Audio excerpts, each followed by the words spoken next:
Hello, this is Kenneth Wong, Senior Editor for Desktop Engineering Magazine.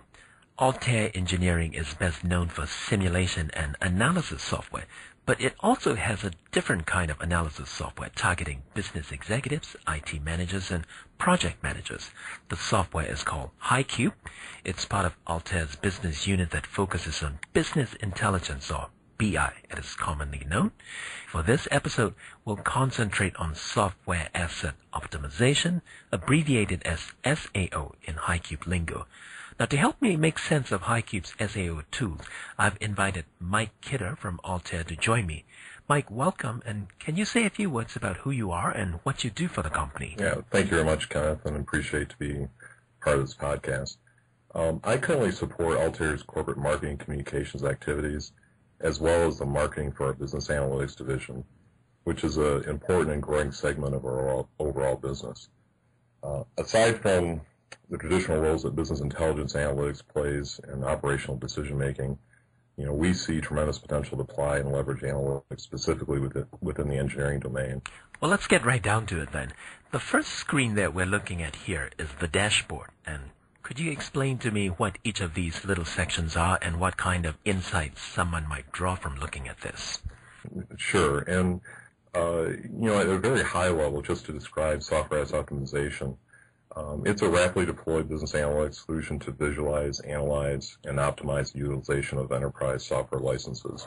So with this solution, and as you point out in the initial dashboard, what we've done is through deployments we've done with our clients and the information that we know is important to an IT administrator, and that's the perspective we'll take through this podcast. So in the upper left, you'll notice there's denials, and we are measuring that in the last hour as well as the last 24 hours against the average that they would see on a daily basis and hourly basis. And this is indicated by traffic lighting. So depending on the tolerance band that organization wants to set up, if it falls outside the tolerance band, you could get a yellow light or a red light, which indicate immediate actions required to go and discover the problem is and correct that situation. The top middle is the top session length, and top session length for a vendor licensing feature. And this would be an indication of if there's an excessive length of time where a license is checked out, perhaps someone has left their desk for the day and forgot to check out a license. An IT administrator could go in and terminate that job and free that license up for the rest of the organization. And probably one of the more interesting charts, the top upper right, saturation levels, that's an indication of the most highly used software vendor features, as well as those features that aren't used or used very little or not at all. And this is a clear indication from an IT administrator, procurement officer perspective to go and understand, do we need to allocate more licenses through procurement or reallocate from a different license server, or do we need to reduce our software buy for a certain software vendor feature? And in the bottom left, this is a geographic representation of the physical location of where license servers are located. And there's a hover feature over each of these license server locations that indicates the health and the status of that license server and what's happening at any point in time. And this can also be updated to include some traffic lighting as well. So a very visual reference if you have global responsibility to support the license servers for your organization. You could have highlighting here from a green, yellow, red, if you will, to indicate everything's going fine or if there's a problem that you need to look into. And on the bottom right, there's a chart here for unused features. And the unused features and used features, are we talking about the specific functions that are in a software or different types of software? For each vendor software license, typically they also have additional features that are part of that license. So the whole software license itself may be used, but certain features that a customer may be paying extra for may not be used. So those are potential for cost saving. Exactly. I understand now. Exactly. The next one that we're looking at shows year-to-date license server activities. Yeah, and and this type of solution is really for a middle to large enterprise. Enterprises that have multiple software vendors to support their organization and licensed servers. So what this particular chart shows is all of the global license servers across the enterprise, and it's showing really, if you will, the most important, the most critical licensors. So if you look to the left-hand side of the chart, you know, so there's a high number of session lengths and a high number of users on that portion. And on the right, there's no bars indicating that these licensors have very few users and or license requests for those servers. So, for instance, if you have a power outage in a facility or at a location, and your job is to bring these servers back online, you would quickly understand which are your most critical ones to bring back online first to minimize the impact on the fewest number of people. And the other important aspect this chart shows are the number of runs versus the number of denials, denoted in red and green. And this indication, if you have an excessive number of denials, which is the red portion, it may be an indication that where you want to drill through a little bit further and understand, is this a chronic problem? Is this just an issue for a certain particular time? In order to understand, should I reallocate licenses and or potentially procure new licenses? Okay, and let's talk about then saturation level, which is what the next chart shows. What does it tell us? Yeah, this is a very useful chart because what this is showing at any point in time during a given day, the number of open runs, if you will, it's showing which of the software vendor features that are being used heavily, almost at their peak level, between 90 and 100%, meaning they're almost at that point of going over the high water mark for the number of licenses that are allocated. And that would be an indication that, you know, hey, we could have potential for a number of denials inhibiting the productivity of our organization, and we potentially may need to reallocate licenses from another server and or potentially procure new licenses. And on the left side of the chart, you'll see that's a 0 to 50% range. This means this is software vendor features that may not be used at all or used less than 50%. And these could be candidates that you may want to right-size your portfolio by either reducing the number of licenses procured and or pushing those to a different location that can make better use of those licenses. And the issue with that is that you have maintenance costs and or annual fees associated with software licenses. So any license that's underutilized or not used at all, which is commonly referred to as shelfware, you can immediately leverage an SAO solution that we provide here to eliminate that shelfware and save costs for the organization. Okay. The next chart still shows license usage, but is a far more detailed chart. I'll have you explain this to us. Sure. And this goes one level deeper from the saturation level chart we just saw, and basically shows a very high peak usage for this particular software vendor feature, almost at the max on every business day. You can notice the dips on the weekends where it's used less frequently, but for the most part, you're hitting the peak load for the available number of licenses for that software vendor feature every single day. So this would be an example of a very high leverage software that you may want to watch closely so you're not inhibiting the productivity of your organization. Okay. And the next one is the complete reverse, I believe. Yes, and that's correct. And, you know, this very visually, you can look at the tabular numbers, but when you see it in a charted form, this very clearly tells you that you have a available number of licenses of 35, but at your highest point, you're only looking at actually at a peak level of 27 licenses of that 35. And this is over a year period, so this would be a candidate, if you will, where you want to right-size that software by at the end of the year for your capacity planning. And we can even dig deeper into it and look at the session length. Exactly. And so if you're an IT administrator, before you make a decision that, I'm not fully leveraging on my software, or, hey, we're bumping into that high water mark frequently, you really need to understand the session length of time where you're experiencing that peak load. And so what this chart shows, if starting from left to right and looking at the green bars, what it's showing you is that for a single license, the number of session hours that were pulled during the course of this year period were a little over 360. And the next bar shows 2 concurrent licenses were pulled a little over 200 times, and so on down the line. But if you look down toward the right-hand side, you notice how it kind of tapers off around 25 licenses The total available license we have are 35. So again, we're not fully leveraging the available capacity that we have, so it's a candidate where you can reduce your software by. The contrary to this would be, for instance, at 25 licenses, if you had 300 session hours, that would clearly tell you that you would need to have at least as many licenses to support your organization.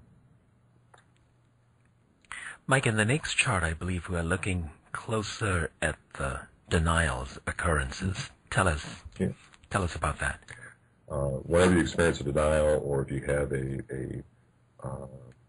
one of your stakeholders waiting in a queue to get a license to perform a job function, that inhibits their productivity to the organization and the program they're working on. So what this chart shows are the number of denials over a period of time, and again, this is over a year period. And except for two high watermark there bars, it's pretty consistent across, between, around 400 denials experienced.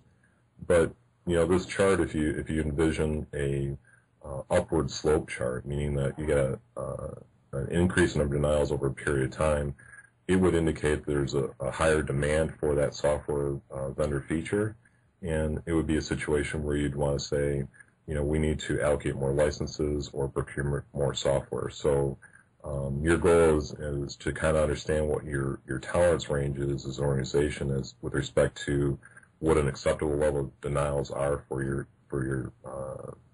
your team, department, division. And session length monthly delta is the next chart that we're looking at. It's a pretty colorful chart, and what are the insights that it shows in those colors? Well, this is it's a very unique chart to HiQube, and if you're looking to make procurement decisions, or how you allocate your licenses, or how you want to charge back license costs to departments, divisions, and teams, you typically need to do a comparative analysis, and the delta deal chart is a great way to do that. So in this particular example, we're looking at 2 months and comparing the total session length of software hours that were run between the 2 months. And the green, titled delta, is that delta differential between the 2 months. And to the right of that delta, we're able to break out different dimensions which basically allow an IT or procurement officer to understand what contributed to this delta. So in the first column, you'll notice that there's many different softwares listed there, and the size of the bar indicates their contribution to that delta. And then the next column, that dimension, is a regional breakdown. So Mexico, United States, EMEA, and APAC.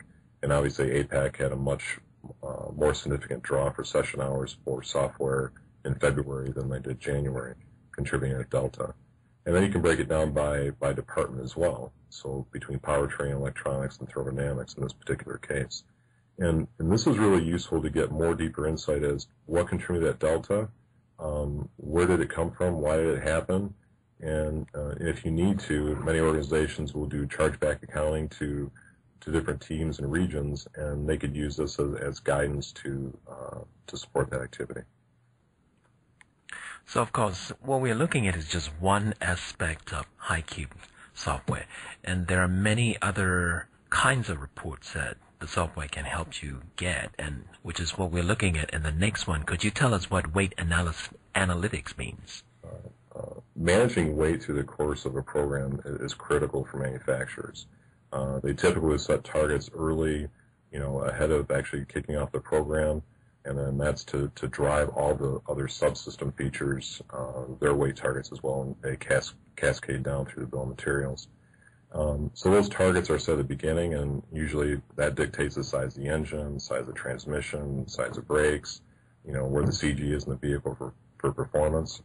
And working through the course of the engineering process and design development process, that goes into engineering, and then changes are made to weights, and ability to analyze that and compare it to the targets is always a challenge, and typically teams are set to do that. And then as the product goes into manufacture and production, again, the weights are adjusted based on how those products are actually formed and manufactured in the production operation. So with our weight analytics tool, we can actually connect to the different systems enterprises use to actually manage their weight and bring that in and very quickly do comparative analysis on where things are in check, if you will, if everything's on target, and where those systems or components may be over or under contributing to the overall weight of the vehicle or product or system. So it's a very useful tool, and we're having a lot of great success with this application. You can also look at, for instance, the downtimes that are reported in each site. Tell us about that screen that we're looking at here. Yeah, plant production efficiency is a critical metric for a plant manager. And so understanding the downtime associated with lines, whether it's due to equipment failure or whether it's due to line operator or the type of part they're producing, to understand why these failures are happening, allow them to take proactive measures to correct those issues. So with HiQube and our business analytics solution, we're able to take in the information that comes from those plants, that comes from who's operating, to provide this dashboard, if you will, to allow a plant manager to understand what's happening and allow them to take those corrective measures to ensure a high level of production efficiency. The last slide that we're looking at here shows a sales report, and maybe you can help me understand what kind of insights we can draw from that. Yeah. So, business intelligence analytics was really kind of born out of the financial industry, and so it makes a lot of sense to apply analytics and any type of revenue analysis application that organization may see. And so in this particular case, we're looking at revenue budgeted for January versus the actual. And the revenue budget, of course, is in yellow here, and the actual is in blue. And the actual seems to be a bit higher. There's a very thin sliver of green there, indicating that there's a positive differential.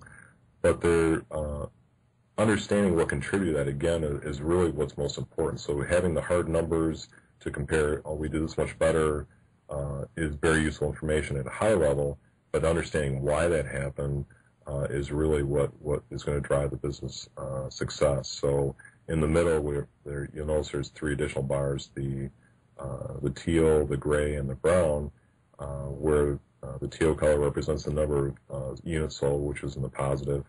And the mixed products actually had a decline, but in the average sales price is shown there as well.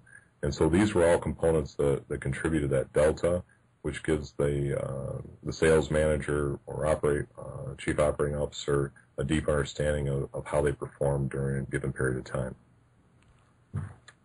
Okay, very good. Now, this gives me a pretty good understanding of the kind of reports that one can get from HiQube. Where does somebody go if they want to find out more about the other kinds of reports or functions that are available in HiQube, Mike? Well, they can visit analytics.altair.com, and there we've summarized our solutions, especially for the manufacturing industry, and more description on the product itself. And there's also videos and tutorials and success stories there as well. Mike, thank you very much for joining us. Well, thank you very much, Kenneth. I appreciate it.